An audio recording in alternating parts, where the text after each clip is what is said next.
اهلا وسهلا بيكم في فيديو جديد مع منجز. النهارده هنشوف في فيديو حاجه من الحاجات اللي بتسالوني عنها كتير، حاجه من الحاجات اللي بنستناها. يلا زي ما انا بشوف كل الحاجات اللي انتوا عايزينها، يا ريت تتابعونا عشان تشوفوا كل جديد معانا. اعمل دلوقتي اشتراك في القناه ويلا نشوف مع بعض 3 2 1. واو، اللي احنا معانا النهارده بالتصميم اللي احنا شايفينه من بره، كل الناس هتقول لي ايوه فعلا عارفين التصميم ده لولاعه زيبو. ولاعه زيبو، والمميز في الولاعه دي ان هي ريفيربش ضد الخدش، يعني مهما نحاول تخدش فيها مش بتتخدش. طبعا حاجه بتكون مميزه جدا في الولاعه الزيبو ان هي تكون ضد الخدش، عشان لو شلناها في جبنه او الكلام دوت نقدر ان احنا نشيلها بسهوله. نجرب مع بعض الولاعه.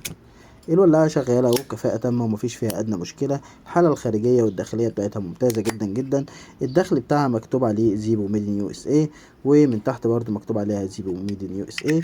يلا ما تنساش تدوس اللايك، وفي نهاية الفيديو نقول مبروك للي يقتنيها.